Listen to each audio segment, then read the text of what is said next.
მოგესალმებით. ეს არის მილენიალი, მე კი ნუკლი შოშიაშვილი გახლავართ. დღეს მონოლოგი მექნება და დღეს ვისაუბრებ სწორედ იმ საკითხებზე, რაც დაგროვდეს ქართულ საზოგადოებაში, რაც ქართულ საზოგადოების აქტუალურია. კონკრეტულად კი უკვე დაღმავალ ეგრეთ წოდებულ ევრომაიდანზე და იმ საერთაშორისო მდგომარეობაზე, რაც ჩვენ ქვეყნის ირგვლივ ხდება. ჩვენ ნახეთ სალომე ზურაბიშვილის გამოსვლა, ჩვენ ნახეთ ის, რომ ევროპარლამენტარების დიდი ნაწილი აღიაროთ ხარს უჭერს ისეთ პოლიტიკურ ძალებს, როგორიც არის სალომე ზურაბიშვილი, თავად სალომე ზურაბიშვილმაც ერთ-ერთ ინტერვიუში საზოგადოებრივ მაუწყებლობთან, სადაც ის პრაქტიკულად გაიმიჯნა საკუთარ ესე ვთქვათ, სიტყვას, საკუთარ გამონათქვამს, გვახსოვს ეს. ჩვენ ნახეთ ერთი მნიშვნელოვანი მომენტი. მან თქვა ეგეთი რაღაცა, რომ მას არ ესმის თუ რატომ შეიცვალა ქართული ოცნების პოლიტიკა 2022 წლის შემდეგ. რატომ არის ის განსხვავებული. აქამდე ჩვენ ვიყავით მიჩვეული ძალიან ისეთ პროცესებს, ძალიან გასაგებ პროცესებს. ჩვენ ვიყავით მიჩვეული, რომ რუსეთის იმპერია, რუსეთის სახელმწიფო სუსტდებოდა. საბჭოთა კავშირის დანგრევის შემდეგ, საბჭოთა კავშირის არსებობის დროსვე უკვე, როდესაც საბჭოთა ჯარები გამოვიდნენ აღმოსავლეთ ევროპიდან, მართალია სიტყვიერი, მაგრამ იყო დაპირება, რომ ნატო არ გაფართოვდებოდა. რა თქმა უნდა, როდესაც სუსტი არის სახელმწიფო, ამ დაპირებას არავინ არ ასრულებს და იყო პროექტი ნატოს გაფართოვების აღმოსავლეთ ევროპაშიც. ყველა ამ გაფართოებას რუსეთი ეწინააღმდეგებოდა. 99-ში შეეწინააღმდეგა, შემდეგაც შეეწინააღმდეგა. ყველა ფიქრობდა, რომ ბალტიის ქვეყნებს ვერ მიიღებდნენ ნატოში, მაგრამ მიიღეს ნატოში. და ყველას გვჯეროდა, ეს იყო მთელი ამ პერიოდის განმავლობაში, რომ რუსეთის წუწუნის, რუსეთის პროტესტის მიუხედავად, ეს ქვეყნები ყველა შევიდოდა, ყველა აღმოსავლეთ ევროპული ქვეყანა, ადრე თუ გვიან შევიდოდა ნატოში. და რუსეთი ვერაფერსაც ვერ იზავდა, ვერ გადადგავდა ნაბიჯებს. გააპროტესტებდა, იქნებოდა რაღაცა ესეთი რეაქცია, მაგრამ შეეგუებოდა. დღეს ჩვენ ხედავთ აბსოლუტურად სხვა პროცესს, ჩვენ ხედავთ იმას, რომ იგივე ჯეფრი საქსმანს თქვა, რომ ნატოს გაფართოება არ იყო კარგი იდეა იმ გაგებით, რომ პრინციპში ეს იყო რუსეთის შემოწმება და ყოველ ჯერზე რუსეთს ამოწმებდნენ, მას ჰქონდა თუ არა ძალა რამე მოემოქმედებინა.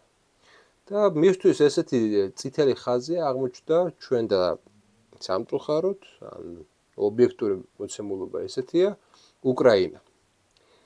უკრაინა და ყოველთვის უკრაინას თან აყოლებდა საქართველოს. სხვადასხვა ბჟეზინსკისაც სწორედ მიაჩნდა, რომ უკრაინა და საქართველო ეს არის ორი მნიშვნელოვანი ქვეყანა, რომელთაც რუსეთის იმპერიას შეზღუდავს, შეაჩერებს და ასე შემდეგ და ასე შემდეგ. რუსეთმა გადადგა 2022 წელს, 2022 წლამდე გადადგა ნაბიჯები ყირიმის ანექსიით, შემდეგ უკვე იყო დონბასის და ლუგანსკის ეგრეთ წოდებულ რესპუბლიკებს, სეპარატისტულ რესპუბლიკებს სამხედრო დახმარებას უგზავნი და ცოცხალი ძალით ამარაგებდა და უკრაინელებს პრინციპში ვერ შეძლეს ამ ორი რესპუბლიკის დამორჩილება. იგივე სცენარით მიდიოდა რა სცენარით საქართველოში და მოლდოვაში განახორციელა, ხო? ყველას გვეგონა, რომ აქ შექმნიდა უბრალოდ ეგეთ რაღაცა პრობლემურ ტერიტორიას და შემდეგ უკვე როგორც პრობლემური, ესე იგი, დაკარგული ტერიტორიების მქონე ქვეყანა, ვეღარ შევიდოდა უკრაინა და საქართველო ნატოში. ეს იყო მისი სტრატეგია, რაც აფხაზეთში მოხდა, პრინციპში მხოლოდ იმიტომ მოხდა ესე, რომ ერთი რომ რუსეთმა ამით შეაჩერა ინტეგრაციული პოლიტიკა ჩვენი და მეორე გადადო მომავლისკენ, როდესაც მოძლიერდებოდა რუსეთი, გადადო მომავლისკენ ამ ტერიტორიებზე რაღაცა მკვეთრი გეოპოლიტიკური ცვლილებები მოხდარიყო, ხო? ამ რეგიონებში.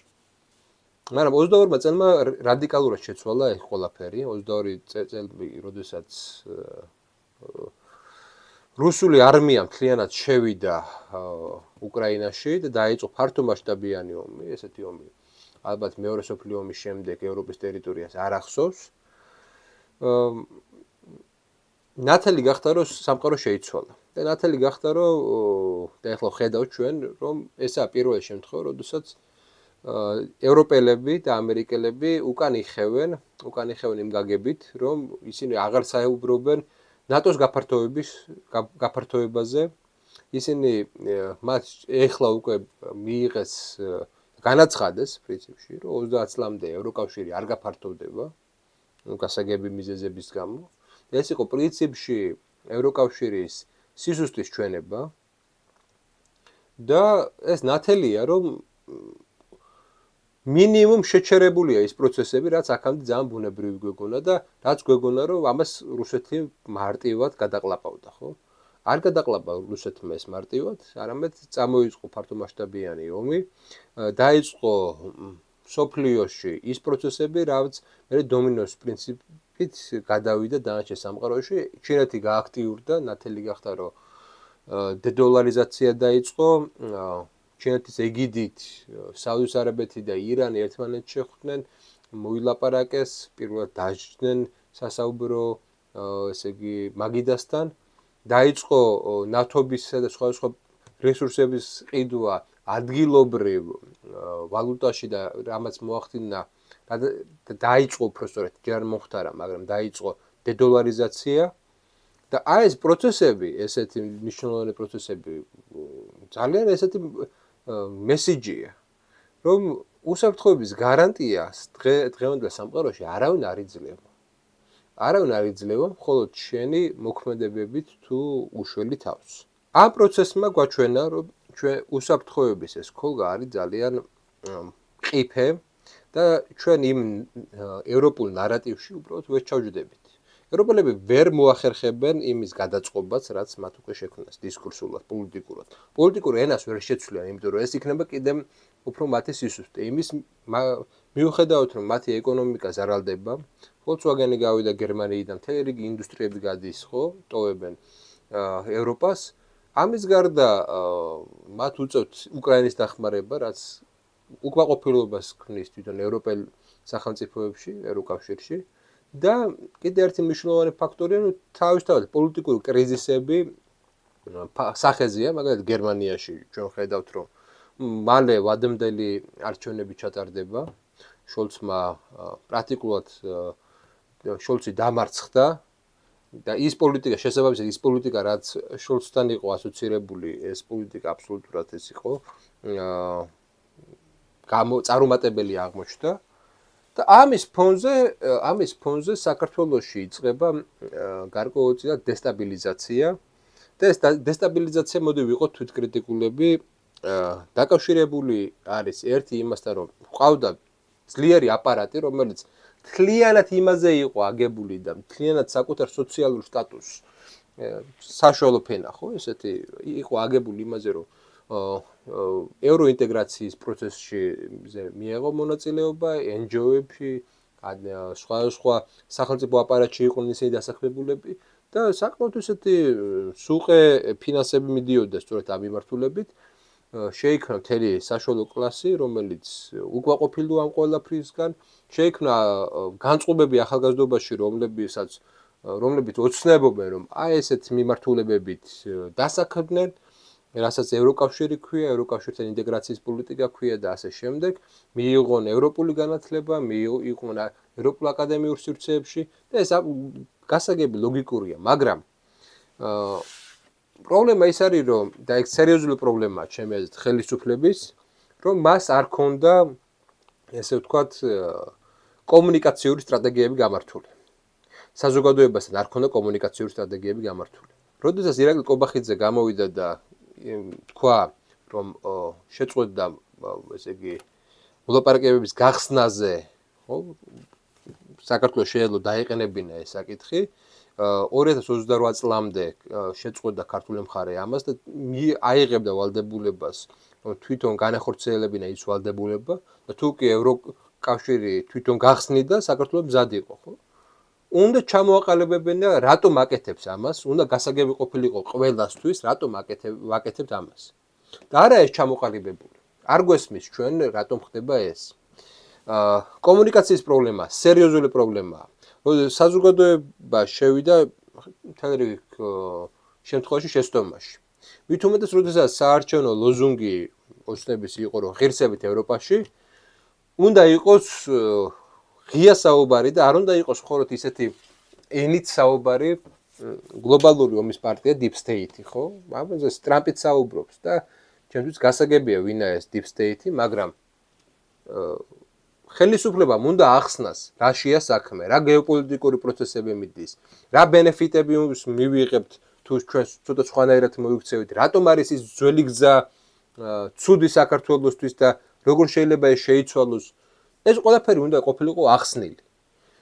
და ის კრიზისი, რა კრიზისის გამოიწვია ამ განცხადებამ, ხელისუფლების განცხადებამ, იყო დაკავშირებული სწორედ იმასთან, რომ მას მოყვა ისეთი ინტერპრეტაციები და ისეთი წარმოდგენები, რომ აი წვეთს ქართული მხარე წვეთს ევროკავშირთან ინტეგრაციას და რუსეთს უახლოვდება, ხო?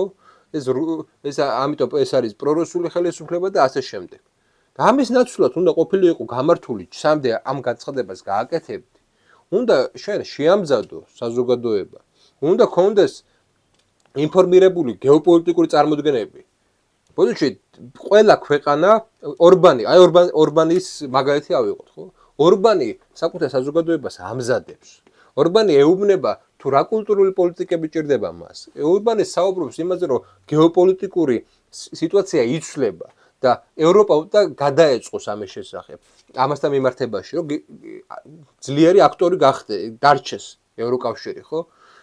ორბანი ეუბნება, უხსნის გეოპოლიტიკურ რეალობებს საზოგადოებას და ჩვენთან ესეთი კომუნიკაცია არ არის, კი, საექსპერტო ჯგუფი უხსნის საზოგადოებას, მაგრამ საჭიროა უმაღლესი ხელისუფლების წარმომადგენლებმა ეს ახსნა ძალიან გასაგებად და ისე რომ ორაზროვნება არ იყოს. ორაზროვნება ეგაა მთავარი, ორაზროვნება არ იყოს და მარტო მეტაფორული ენების გამოყენება, როგორც გლობალური ომის პარტია, რომელიც მართლა არსებობს, ჩვენ შეიძლება სხვა სახელითაც მოიხსენიოთ ის, მაგრამ კონკრეტულად ვინ იგულისხმება, რა არის ეს დაკონკრეტება ჭირდება მოკლედ. სიცხადე და დაკონკრეტება ჭირდება. და ის რომ არაა ცხადი და არაა დაკონკრეტებული, ეს იწვევს სწორედ იმ კრიზისებს, იმ გაუგებრობას ქვეყნის შიგნით, რაც შეიქმნა. მეორე მხარე არის ის, რომ ამისთვის მზად იყვნენ, რა თქმა უნდა, მზად იყო ადგილობრივი NGO-ები, ადგილობრივი პოლიტიკური ძალები, მაგრამ მოდი ესე ვთქვათ, აი ძალიან ესე შევხედოთ, აი ეს სცენარი წარმოვიდგინოთ. დაემხო ქართული ოცნება. მოვიდა ეს პოლიტიკური ძალები. ეს პოლიტიკური ძალები სუფთა თვით გადარჩენის ინსტინქტიდან გამომდინარე. იმ პოლიტიკას აწარმოებენ, რომ ესე იგი საქართველოს დაღუპონ და ომში ჩაათრიონ, თუ შეცდებიან, რომ რაღაცა შეცვალონ, რაღაცა გეზი, რაღაც ისე არ გააკეთო, რა რიტორიკას დღეს აქვთ, ხო? ბრმად არ მიყვნენ ევროკავშირს ის რიტორიკას, ხო? რა თქმა უნდა, ისინი სხვანაირად შეეცდებიან. შესაბამისად, მათაც იგივე პრობლემა დაუდგებათ.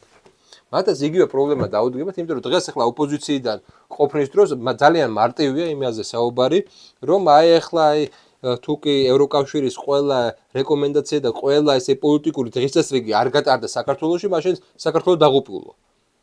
არ და პირიქით არის. დღეს საქართველო თუ არ იქნება მოქნილი და ძალიან მარტივ რაღაცით უნდა იაზრონოს საქართველოს მხარე და რაც პრინციპში ახერხებს. ეს საკუთარი გეოგრაფიით. ვინ ყავს მეზობლად? ნახოთ, ვინ ყავს მეზობლად. მეზობლად ყავს, მოდი ესე ავიღოთ. ჩვენთვის კარგად განწყობილი, ჯერჯერობით კარგად განწყობილი თურქეთი, მაგრამ ნახოთ თურქეთი როგორი სახელმწიფოა.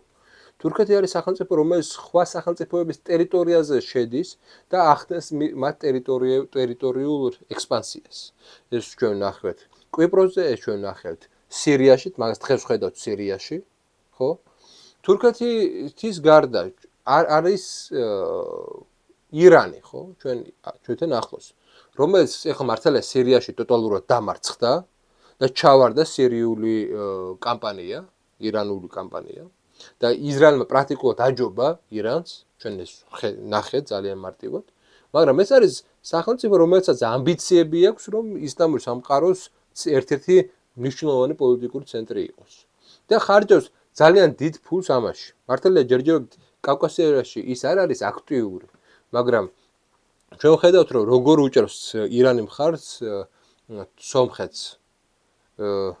როგორ საუბრობს ის, რომ ის ზანგეზურის დერეფანი არ მიცემს აზერბაიჯანელებს უფლებას, რომ ზანგეზურის დერეფანი ხელში ჩაიგდო. შემდეგი მეზობელი ჩვენი რუსეთი აწარმოებს ომს, აწარმოებს დაპირისპირებას დასავლურ სამყაროსთან. და ამ დროს პატარა სახელმწიფოები, როგორიცაა აზერბაიჯანი, როგორიცაა საქართველო, აი აზერბაიჯანიც ავიღოთ, ხო? აზერბაიჯანი, რომელმაც იგრძნო საკუთარი ძალა, მას შემდეგ რაც ყარაბაღის კონფლიქტი მოაგვარა, გაყარა 300,000 სომეხი ადგილობრივი მოსახლეობა. დღეს ანტიდასავლურ პოლიტიკას ეწევა. ანტიდასავლურ პოლიტიკას ეწევა, დავაკონკრეტებ, ანტიევროპულ პოლიტიკას ეწევა. ანტიშერთებულ შტატების არა, ანტიევროპულ პოლიტიკას ეწევა, ის ხშირად აკრიტიკებს საფრანგეთს, ევროკავშირს და დღესაც იყო, რამოდენიმე დღეს წინ იყო ინტერვიუ ალიევთან, სადაც მან განაცხადა საქართველოში მიმდინარე მოვლენებთან, რომ აქ ფრანგი პრეზიდენტის, ფრანგული მხარის ხელიც ურევია. შესაბამისად, ერთადერთი ანგარიშ გასაწევი ძალა, დასავლური რაღაც ფასეულობებით, დასავლური რაღაცა ჯერჯერობით შემორჩენილი, ესე ვთქვათ, ინსტიტუტებით არის საქართველო. სომხეთი, რომელსაც საკუთარი პრობლემები გააჩნია, ის არ არის ანგარიშ გასაწევი ძალა. ის განეხილება მხოლოდ საქართველოს კონტექსტში. აქედან გამომდინარე, საქართველოს აქვს მხოლოდ და მხოლოდ იმის საშუალება, რისი ძალაც აქვს. როგორი დახმარება შემოდის. დავამატოთ ამ ყველაფერს შუა დერეფნის პროექტი, ჩინური ინვესტიციები, ჩინელები აპირებენ შემოსვლას, მაგრამ ისინი ჯერ არ არიან ესე აქტიურად შემოსულები. არაა დაწყებული ეს პროექტები. კი, აპირებენ, უკვე არის ამაზე შეთანხმება, მაგრამ ჯერ არ არის დაწყებული ეს პროექტი. და ჯერ არ არის შემოსული და ეს არის ის პერიოდი, როდესაც აპირებენ, მაგრამ ჯერ არ არის შემოსული და აი ამ რაღაცა დროის მონაკვეთზე ყველაფერი შეიძლება შეიცვალოს რადიკალურად. რა უნდა მოხდეს იმისთვის, რომ ეს კრიზისი გადაილახოს? არის რამოდენიმე პუნქტი, მოდი ესე ვთქვათ, რომლის მიხედვითაც შესაძლებელია კრიზისი იყოს გადალახული. პირველი პუნქტი. ხელისუფლება გამოდის და საუბრობს იმ გეოპოლიტიკურ ცვლილებებზე, რაც მოხდა რეგიონში და რატომ აწარმოებს ის ესეთ პოლიტიკას და რატომ არ აწარმოებს ის განსხვავებულ პოლიტიკას. ეს ერთი. მეორე მნიშვნელოვანი საკითხი არის ის, რომ რაღაცნაირად შეიცვალოს დამოკიდებულებები საჯარო დიალოგთან. და ის კარგჩაკეტილობა, რომელსაც ვეჩეხებით ყველა მიმართულებით, იქნება ეს სახელმწიფოებრივი ოპოზიციური მიმართულებით, უნდა გაიხსნას და ეს უნდა გახსნას პირველ რიგში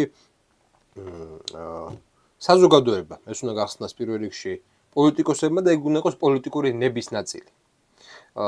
ის რომ ეს აღარ უნდა იყოს მონოლოგების რეჟიმი, ეს უნდა იყოს დიალოგის რეჟიმი, ეს უნდა იყოს შეთანხმების რეჟიმი, ეს ნათელია, იმიტომ რომ გამოვიდა რეალურად ის, რომ საგარეო პოლიტიკის ცვლა, უფრო სუვერენიზაცია, უფრო მოქნილობა არ აღმოჩნდა გაგებული ბევრი ადამიანის მიერ. და არასწორად იყო გაგებული და იმისთვის, რომ რაღაცნაირად მოხდეს გაგება სჭირდება არა მონოლოგი, არა ის, რომ რაღაცა ოფიციალური რაღაც წერილი ან განცხადება გაკეთდება მთავრობების მხრიდან, არა, მას სჭირდება ფართო საზოგადოებრივი განხილვა.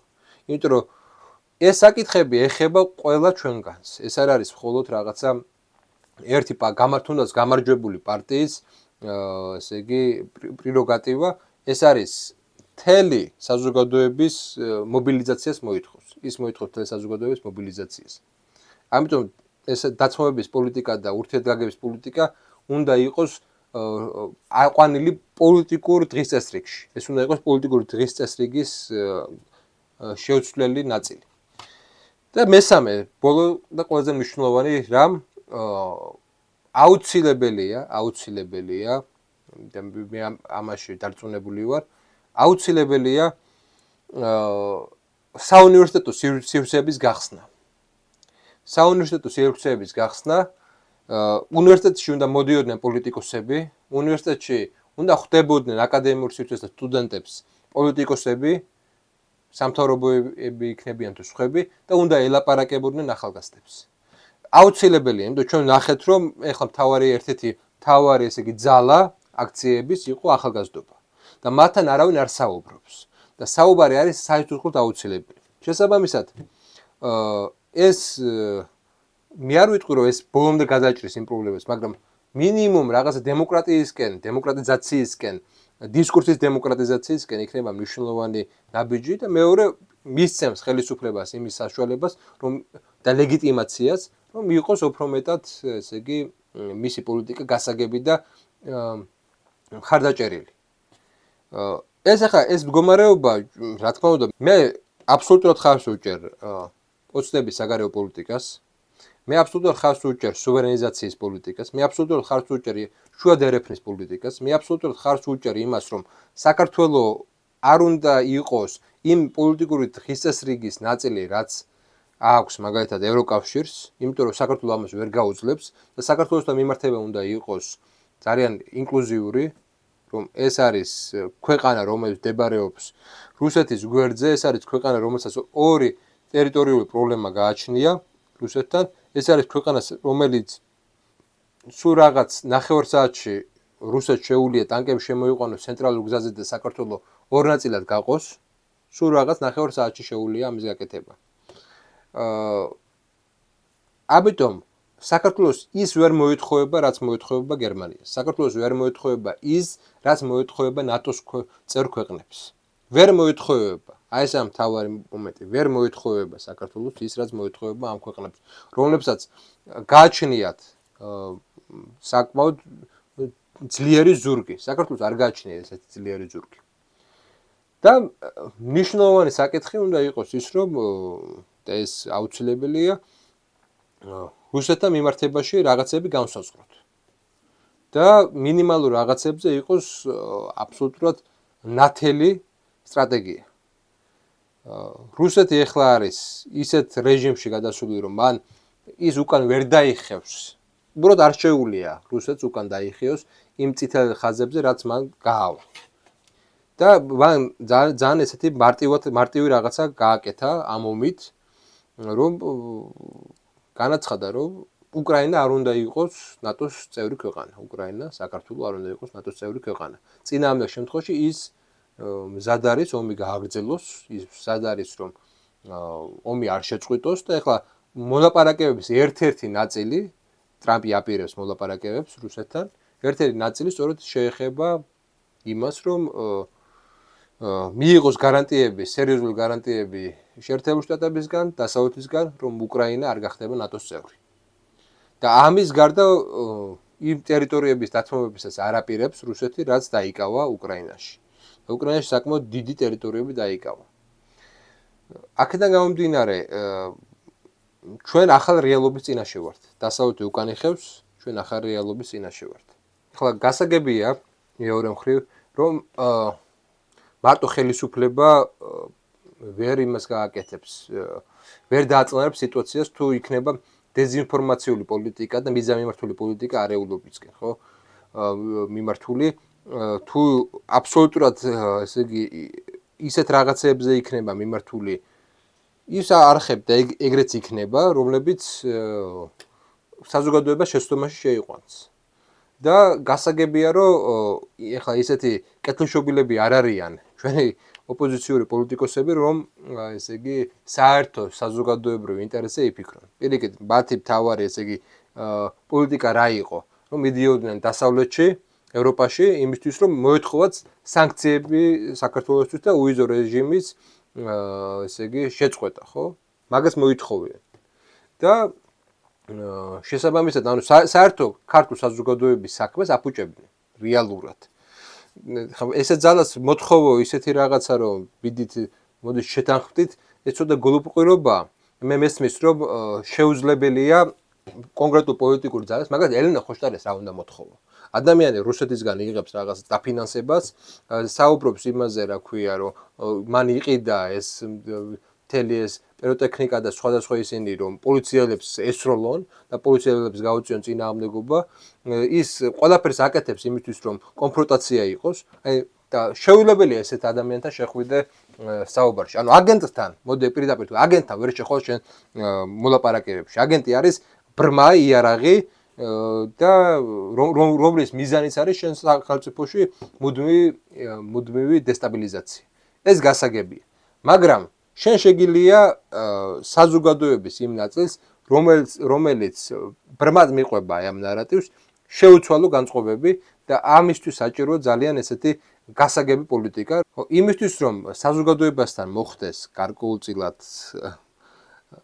დალაპარაკება და საზოგადოებამ ერთმანეთში დაიწყოს მოლაპარაკება, რაღაცა ლოგიკები უნდა გადაილახოს. პირველ რიგში უნდა გადაილახოს ბაბლების ლოგიკები. ანუ შეუძლებელია ბაბლების სისტემაში, მოდი ესე ვაღიაროთ, ბაბლების სისტემაში შეუძლებელია ერთმანეთთან ლაპარაკი.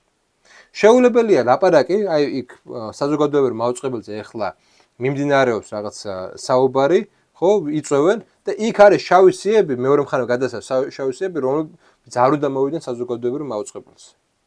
და ესეთ სიტუაციაში შეუძლებელია, მოდი ესე ვთქვათ, ბაბლების ლოგიკიდან გამომდინარე, მოხდეს საზოგადოებრივი ესე იგი შეთანხმება და ლაპარაკება. მე თავაზობ ყველას, ჩემ ოპონენტებს თავაზობ, გამოიყენეთ ჩემი სივრცე, მე თავაზობ, რომ თუ მათ სჭირდებათ, მე მივალ დავლაპარაკები. გადავდგათ პირველი ნაბიჯი იმ ადამიანებმა, რომლებსაც შეგვიძლია საუბარი, რომელსაც შეგვიძლია ერთმანეთის მოსმენა და რომელსაც შეგვიძლია მოწინააღმდეგის რაციონალური, ლოგიკური არგუმენტის მიღება. და ვისაც შეუძლია კომპრომისი. აი ვისაც კომპრომისი შეუძლია გადავდგათ ეს ნაბიჯი ჩვენ. მე ვერ ვილაპარაკებ ხელისუფლების ბაზის პოზიციიდან, ვერ ვილაპარაკებ პოლიტიკოსის პოზიციიდან, მე არა ვარ პოლიტიკოსი, მაგრამ ჯერა რომ შესაძლებელია დიალოგი. ჯერა რომ ჩვენ შეიძლება ვიყოთ იმის მაგალითები, როგორ შეიძლება ორმა ან უამრავმა ადამიანმა, რომლებიც არ არიან პოლიტიკოსები, ერთმანეთში დაეწყოს საუბარი. გადავდგათ ეს ნაბიჯი. მე ეხლა კარდს გავშლი და ვიტყვი რომ ჩემ ოპონენტებს ვისაც მივწერე და ვისაც თხოვე რომ მოსულიყვნენ, მათ უარი მითხრეს. მათ უარი მითხრეს იმ სხვადასხვა მიზეზით, მაგრამ ძირითადი მიზეზი იყო რომ რა აზრი აქვს საუბარს. თუ ჩემთან არ აქვს აზრი, თუ ისეთ ადამიანებთან არ აქვს აზრი, რომელსაც შეუძლია შენი რაღაც პოზიციის მიღება და გეპატიჟება, ხო? მაშინ ხელისუფლებასთან და სხვა ისეთ პოლიტიკოსებთან, რომელსაც აქვს ჩამოყალიბებული პოზიცია, რატომ ვითხოვ მათგან შენ, ესე იგი დიალოგში შეხვიდე და რატომ ვითხოვ მათგან რომ პოზიცია შეცვალონ. თუ შენ არ ახარ ამისკენ მოწოდებული, თუ შენ თვითონ არ აჩვენებ ამას, ხო? რატომ ახარ ესეთი პოზიციების მქონე? და რატომ გიკურს მე შე რომ საზოგადოებაში რადიკალიზაცია ხდება, საზოგადოებაში ძალადობის დონე მოიმატა. სწორედ ესეთმა განწყობებმა საზოგადოებაში, რომ არ მოდიხართ და რომ არ ხსნით აი ამ სივრცეს, ამან გამოიწვია ის დაპირისპირებები, ის რადიკალიზაცია და ის ცუდი პროცესი, რაცაც ახლა თქვენ წუწუნებთ. სწორედ თქვენი განწყობები არის, თქვენი განწყობები კვებავს იმ რადიკალიზაციას, რა რადიკალიზაციაც არის. მე ვფიქრობ რომ ეს ამ თავარი განწყობა და თავარი წყარო, მაგრამ ერთ-ერთი წყაროა რამოდენიმე წყაროდან და ეს ერთი წყარო მაინც რომ გადავკეტოთ რისი ძალაც გვაქვს, ხო? არა პოლიტიკოსებს. ესაც შეიძლება, ხო? ძალიან ესეთი მომენტია ჩვენ საზოგადოებაში, ეხლა არის რაღაც წყალგამყოფი მომენტია. ან ჩვენ ყალიბდებით რაღაც ისეთ პოლიტიკურ ძალად, სადაც ერთი მხარე ტოტალურად იმარჯვებს და მეორე მარცხდება და მე დარწმუნებული ვარ, რომ ორივე პოლიტიკური ძალა დაახლოებით ესე აზროვნებს, რომ მოდი მოწინააღმდეგე დავამარცხოთ ტოტალურად. რომ მოდი კომპრომისების სივრცე არ დავტოვოთ, ხო? თუ ესეთ საზოგადოება ჩამოყალიბდება და ესეთი პრეცედენტი ჩამოყალიბდება, სადაც ერთმა მხარემ ტოტალურად გაიმარჯვა, მოლაპარაკების სივრცე ქრება. მოლაპარაკები მე მართლა აღარ აქვს აზრი მოლაპარაკებების. მე მართლა აღარ აქვს აზრი ლაპარაკს ზოგადად ერთმანეთში. მე უბრალოდ მუდმივ ცივ სამოქალაქო ომში უნდა ვიყოთ. მაგრამ ჩვენ ხო ეს არ გვინდა.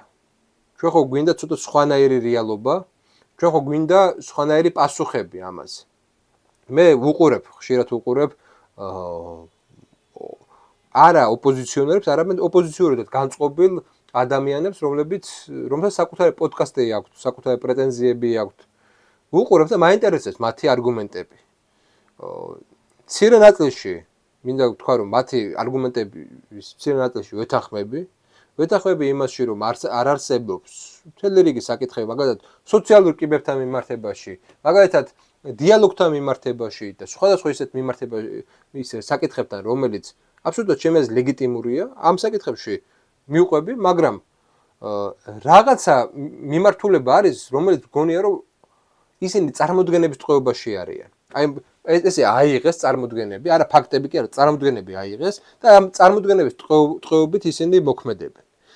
და იმისთვის რომ ჩვენ გარკვეულწილად განთავისუფლდეთ ამ წარმოდგენებისგან, ჩვენთვის საჭიროა რაღაცნაირად ისეთმა განსხვავებულმა ადამიანებმა, განსხვავებული პოზიციის ადამიანებმა, მათ შორის რადიკალურად განსხვავებული პოზიციის ადამიანებმა ერთმანეთში ლაპარაკი შეძლოთ. იმ ადამიანებმა, რომლებსაც არ გაგვაჩნია, ესე იგი, პოლიტიკური რაღაცა კარიერა, ან პოლიტიკოსები ვინც არა ვართ, ესე ვთქვათ რა. მათ შორის ჩემ კოლეგებზეცაა საუბარი, მე მივწერე რამოდენიმე მათგანს, ისტორიკოსებს, ეხლა იყო რაღაცა ისტორიკოსების მარში, ისტორიკოსების რაღაც ნაწილი. ის ადამიანები, რომლებიც ძირითადად ის ადამიანები, რომლებიც 2006 წლის უნივერსიტეტის რეფორმის შემდეგ მოვიდნენ უნივერსიტეტში, ის ადამიანები, რომლებიც დღეს ახალგაზრდები არიან და ზოგიერთი მათგანი ილიანონიში, ზოგიერთი მათგანი სადა NGO-ში იყრის თავს, ზოგიერთ მათგანს შეთავაზე, რომ მოსულიყო და დამლაპარაკებოდნენ. და ამის ნაცვლად მოხდა რა? ამის ნაცვლად მოხდა ის, რომ მივიღე აბსოლუტური უარი. აბსოლუტური უარი მივიღე. თან ესეთი ტექსტებით დაახლოებით, შენთან ლაპარაკი კი შეიძლება, მაგრამ აი რაზე უნდა ვილაპარაკოთ და ესეთი ტექსტებით. ხო და რთულია ესე იგი, აი წარმოვიდგინეთ, რა თუნდა. კობახიძემ განაცხადა, რომ ის მზად იყო ეს დიალოგში, დებატებში დამჯდარიყო ოპოზიციონერებთან და სამოქალაქო საზოგადოების წარმომადგენლებთან, ხო? და არავინ არ დაუჯდა მას. არავინ არ დაუჯდა მოსალაპარაკებლად მას, სალაპარაკოთ მას. მაშინ ესე იგი თქვათ, თქვენი მხრიდან არის, ხო? ესე გამოდის ის წამოსული, რომ არ იყოს დიალოგი. ანუ ეს არის სამხრივი მიმართულება, ესე გამოდის, ესე ჩანს ყოველ შემთხვევაში. მე იმედი მაქვს, რომ ეგრე არ არის, მაგრამ ესე ჩანს. აქედან გამომდინარე, მოდით გავხსნათ რაღაც ეთერები, გავხსნათ ეხლა ჩემი პოდკასტი მცირე მასშტაბისაა, გასაგებია, მაგრამ ეს მცირე მასშტაბების გავხსნათ. ერთმანეთი დავპატიჟოთ, ერთმანეთთან დავიწყოთ საუბარი. ესაა გამოსავალი სიამდვილეში. ესაა გამოსავალი, ერთმანეთს გავაგებინოთ ჩვენი პოზიციები. იმიტომ რომ ორივე მხარეს გვაქვს ჩვენი შიშები. მე მაქვს შიში. ვაღიარებ, ჩემი შიში არის ის, რომ საქართველოს უკრაინად არ გადაექცეს. რომ უკვე უამრავი სოფელია უკრაინაში, რომელიც აღარ არსებობს, ანგრევებია, რუინებია. რომ ქართული სოფლები არსებობდნენ, რომ თბილისი არ დაიბომბოს, რომ ჩვენი სტრატეგიული ობიექტები დაცული იყოს, რომ ესე იგი ქართველები არ დაიღუპნონ, რომ დამარცხებულ, წაგებულ ომში არ გავიწიროთ. ეს შიში მაქვს და გაქვთ პასუხი იმაზე, ეს რატომ არ მოხდება იმ შემთხვევაში, თუ ჩვენ ისე მოიქცევთ, როგორც ეგრე კატეგორიულად თხოვენ რამოდენიმე ჩვენი დაუძინებელი მეგობარი, ესე ვთქვათ. გაქვთ ამაზე პასუხი, მაშინ თუ არის ამაზე პასუხი, ესე მე არ ვიცი ამაზე პასუხი, თქვენ იცით ამაზე პასუხი და საჭიროა საუბარი. იმიტომ მე მართლა მინდა ამის გაგება. მართლა მინდა იმის გაგება, გავიგო, როგორ ვიცავთ თავს. იმ შემთხვევაში თუ კი ეს ევრომაიდანი იგებს. რატო ვერ დაიცვა ევრომაიდანმა უკრაინაში საკუთარი თავი, რატომ მოხდა იქ ესეთი ინტერვენცია, რატომ არის დღეს ის მდგომარეობა უკრაინაში და რატომ მოხდება საქართველოში სხვანაირად? ვინმე ამიხსნას უბრალოდ. და პრობლემა არ არის. აქედან გამომდინარე, მე ძალიან კარგად ხვდები, რომ ეხლა ეს გადაცემა შეიძლება არ იყოს ისეთი ძლიერი, იმიტომ რომ ამ გადაცემის მიზანი იყო რომ შემეთავაზებინა სხვებისთვის დიალოგის გახსნა. რომ აღარ ვიყოთ ესე იგი იზოლირებული. მე კარგად მესმის რომ ეგ შეიძლება ეხლა ამ წამს შეუძლებელი არის. მაგრამ ეს მესიჯი უნდა იყოს. ეს მესიჯი გაგრძელდება ამ პროცესების შემდეგაც. იმიტომ რომ ჩაცხრება ეს ემოციები აუცილებლად ჩაცხრება და ჩვენ თუ რაღაცა დემოკრატიზაციისკენ არ გადავდივით ნაბიჯი და დემოკრატიზაცია სწორედ მოითხოვს განსხვავებულ პოზიციებზე მყოფი ადამიანების საუბარს და რაღაცების შეჯამებას. თუ არ მოხდება ეს შეჯამება, არ ამგონია ჩვენ როგორც საზოგადოება განვითარდეთ. ჩვენ ვიქნებით იმ რაღაცა საზიზღარ წრეში, სადაც სხვა რა დაგვრჩენია, თუ ჩვენ არ ველაპარაკებთ ერთმანეთს, მაშინ ჩვენ ვართ ერთმანეთის მტრები. თუ ჩვენ ერთმანეთის მტრები ვართ, ერთი მხარე უწოდებს მეორე მხარეს რუსეთის აგენტებს, მეორე მხარეს უწოდებს, რა ვიცი, ომის პარტიის მომხრეებს, აგენტოკრატიას და ასე შემდეგ. და ვიყოთ ესე. და მინდა შეგახსენოთ ერთი რაღაც. უამრავ ადამიანს 90-იან წლების დროს ზოგი გამსახურდიას მომხრე, ზოგი მის მოწინააღმდეგე, ნათესავებსაც მათ შორის ერთმანეთში ჰქონდა კონფლიქტი. მე არ ვამბობ სამხედრო კონფლიქტი, არამედ აი ადამიანური კონფლიქტი. და მე ერთმანეთს შეხვედრებს წვენოდათ. მე შერცხვათ ერთმანეთის. და შემდეგი პერიოდიც ეგრე იყო. სააკაშვილის პერიოდი. ნათესავებს ჰქონდათ პოლიტიკური კონფლიქტი, ხო? მეგობრებს ერთმანეთთან ჰქონდათ პოლიტიკური კონფლიქტი. პოლიტიკის გამო. და მე ერთმანეთს წვენოდათ. და ხო არის უკვე ეგ ისტორია. თქვენ ვის ხარეს ახლა? მე ვარ საქართველოს მხარეს. არა, საქართველოს. თქვენ ხართ ჩვენი შვილების ხარეს თუ რობოკოპების ხარეს? რატომ და რა შეკითხვა არის? აბა საქართველოს მხარეს იყავით, თქვენ კიტოვანის მხარეს იყავით და ჯაბა იოსელიანის მხარეს, ამაზე ვილაპარაკოთ. მაშინ მე რომ მეკითხებ, კიტოვანის მხარეს იყავით და ჯაბა იოსელიანის მხარეს? არც კიტოვანის მხარეზე ვიყავ და ჯაბა იოსელიანის. იცით რა, არ მინდოდა ამ თემაზე ლაპარაკი და რახან თავდასხმაზე გამოვიდიხართ, ეხლა იძულებული ვარ რომ მეც არა, საქართველოს მხარეზე ვარ, რო თქვი. თქვენ მხარეს იყავით. აქეთკენ საქართველოს მხარეს იყო, საქართველოს მხარეს და აქეთ იყვნენ პუჩისტები და ვის მხარეს იყავით? ზვიადის მხარეზეც ვიყავი და ავტომატი არ გეჭირა? ავტომატი არ მეჭირა, როცა შენიძახი იმ პერიოდში და მე მეჭირათ. ვის ესროდით იმ ავტომატით? სადამ მინახე რომ არა, გეკითხებით, რატო გეჭირათ ეს ავტომატი? ავტომატი მეჭირა, იმიტომ რომ თავს ვიცავდი. როდის დაიწყო სამოქალაქო ომი, იცი? ხო, და როდის დაიწყო? 22-ში დაიწყო? 22-ში დაიწყო თუ არ დაიწყო? არა, ნოემბერში დაიწყო. ხო, თქვენ თავარსარდალს არ დაემორჩილეთ ბატონო ვაკიას, ზვიად გამსახურდიას და დაემორჩილეთ კიტოვას. არა, თავარსარდალს ის ხაზზე წახვედით. თავარსარდალს რაზე არ დავემორჩილეთ? ხო, და გადადიხარ ცალკებაზე და არა, მომგებიანი არ არის ეს თემა თქვენთვის და რატომ ელაპარაკებით ეხლა? ჩემთვის კი არა. გამოდიხარ თავდასხმაზე და მე თქვენ რა უნდა მითხრათ ბატონო აკია იმის გამო რომ თქვენ და სხვა ადამიანებად ახალგაზრდობა შეგვიცვალეს და მომავალი მართლა წაგვართვეს იმ მოქმედებებით და ეხლა ჩემზე გადმოგაქვთ? შენზე კი არ გადმოგაქვთ. ჩვენ იქიდე მე მაშინ ძალიან პატარა ვიყავი და მომავალი შემიცვალეთ თქვენ მე არაფერი მომავალი არ შემიცვლია. აბა ვინ შეცვალა? სიტუაცია იყო ეგეთი რომ ანეკ ხარეს უნდა ყოფილიყავი და საქართველოს მხარეს ყოფილიყავი. საქართველოს მხარეს ვიყავ. და ზვიად გამსახურდია გააგდეთ. ზვიად გამსახურდია, მე არ გამიგდი. ვინ გააგდო აბა? იმ შეცდომება რა შეცდომა? ხო გვაქვს იმის პოტენციალი რომ კაი ჩვენ არ გამოცადეთ ეს ჩვენმა წინაპრებმა სულ ახლა ხანს გამოცადეს ეს და არაფერი კარგი არ მიუღიათ ამისგან ანუ სიკეთე არ მიუღიათ ამისგან ჩვენ ხო შეგვიძლია ცოტა სხვანაირად მოვიქცეთ ჩვენ ხო შეგვიძლია რომ ის წრე რა წრეც შეიქმნა ეს 30 წელია გავარღვიოთ მოდი რა ჩვენ ვიყოთ ჩვენი თაობა იყოს და ჩვენი რაღაცა გამოცდილება უკვე ისტორიული გამოცდილება იყოს ის რომელიც გაარღვევს ამ საზიზღარ წყევლას. ესაც წყევლა, ეს არის ჩვენი საზოგადოების წყევლა, რომ არ შეგვიძლია კომპრომისები, რომ არ შეგვიძლია საუბარი, რომ არ შეგვიძლია რა ვართ ორიენტირებული ერთმანეთის გაგებას. ესაც ჩვენი წყევლა. და ამ წყევლით სხვები სარგებლობენ.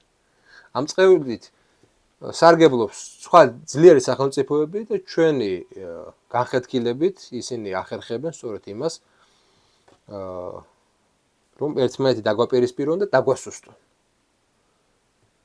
არ ვიცი, ჩვენ არაფერი არ მოგვიგია ამისგან. და აი ბოლოსკენ ვიტყვი სწორედ იმას, რომ თქვენი კარი ღიაა ამ პოდკასტში, მე მზად ვარ თქვენთან მოვიდე და თქვენთან ვისაუბრო.